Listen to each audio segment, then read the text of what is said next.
क्या आपने कभी सोचा है कि आपका पालतू जानवर आपके लिए कभी खतरा बन सकता है?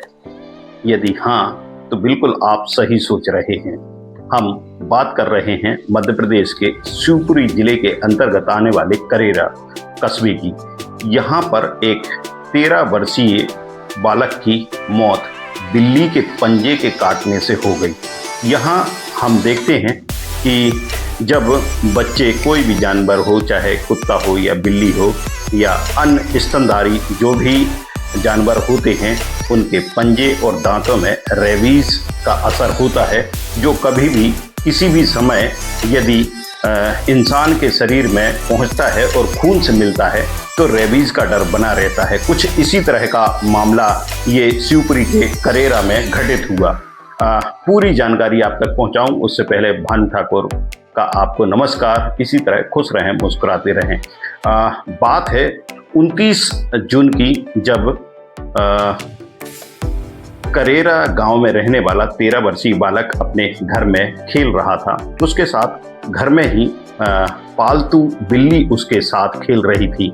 देखते ही देखते खेल खेल में दोनों को एक दूसरे के पास पहुंचते हैं और बिल्ली का हल्का सा पंजा जो 13 वर्षीय बालक होता है उसके पैर में लग जाता है।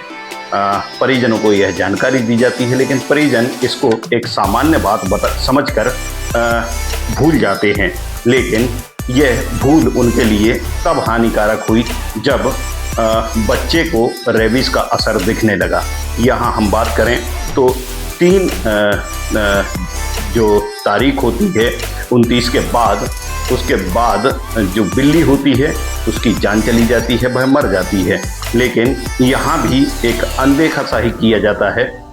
जो बालक होता है उसको रेबीज के इंजेक्शन या अस्पताल में दिखाने की जगह उसे यूँ माने कि यह सोच ही नहीं पाते कि पंजे का, जो बिल्ली का पंजा लगा है, उसका असर इतना होगा कि बच्चे को रेबीज हो जाएगा।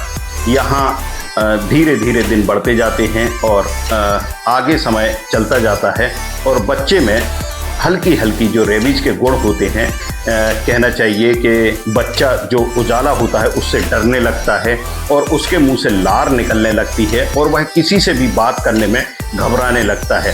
परिजन भी यह देखकर घबराते हैं और अस्पताल लेकर जाते हैं, लेकिन अस्पताल तब तक बच्चे को लेकर जाते हैं उस समय तक रेबीज जो अपना असर है वह दिखा जाता है। यहाँ हम आपको यह भी बता दें, जो डॉक्टरों का कहना है कि यदि किसी भी इंसान में यदि रेबीज का इन्फेक्शन हो चुका है तो उसे रोक पाना नामुमकिन है। इसलिए जितना हो कोशिश करें कि जब भी किसी को पालतू जानवर हों या फिर आवारा जानवर यदि वह काटते हैं तो निश्चित रूप से अस्पताल में ज़रूर दिखाएं। यहाँ कोशिश करें कि घरेलू कोई सा भी नुस्खा ना अपनाएं। सबसे प्रथम जो प्रयास है उसमें कोशिश करें कि लगभग 15 मिनट तक यदि कुत्ता बिल्ली किसी भी पालतू जानवर या आवारा जानवर का पंजा या दांत लगता है तो जहां भी काटा है कम से कम 15 मिनट तक लगातार उस पर पानी डालें और साबुन से धोते रहें। यदि यह नहीं हो पा रहा तो सीधे अस्पताल में जाएं। इसके अलावा कोई अन्य तरीका ना अपनाएं, क्योंकि चिकित्सकीय जो सलाह है सबसे पहले वो लें। कुछ इसी तरह का मामला जब बच्चे को अस्पताल लेकर जाते हैं, वहाँ डॉक्टरों से मिलते हैं तो डॉक्टरों का यही कहना रहता है कि अभी जो इसका रेबीज का असर है वह तेज़ी से हो रहा है। परिजन शिवपुरी और शिवपुरी के बाद ग्वालियर तक ले जाते हैं, लेकिन बच्चे को बचा नहीं पाते हैं। तो हम आपसे यही अपील करते हैं कि जब भी इस तरीके के मामले सामने आए तो कभी भी उसे अनदेखा ना करें, क्योंकि पिछले साल की यदि हम बात करें तो मेरठ के फुटबॉल जो खिलाड़ी हैं, नेशनल खिलाड़ी थे, उनको सिर्फ इस बात पर रेबीज हो गया था कि एक नाली में पड़े हुए पिल्ले को जब वो ऊपर उठाते हैं और उनका पिल्ले का जो दांत है वह उस खिलाड़ी के हाथ पर लग जाता है। उसे खिलाड़ी अनदेखा करता है और उसकी भी मौत हो जाती है। इस तरह के मामलों से बचें और प्रयास करें कि जब भी इस तरीके की घटनाएं या कहना चाहिए कुत्ता बिल्ली कोई भी काटता है या पंजा मारता है और उसका रक्त से मिलाप होता है तो निश्चित रूप से आप अस्पताल जरूर जाएं। आपको यह जानकारी कैसी लगी, यह स्टोरी कैसी लगी, इसका कमेंट्स और लाइक के माध्यम से हमें जरूर बताएं। Bhanu Thakur, insight story.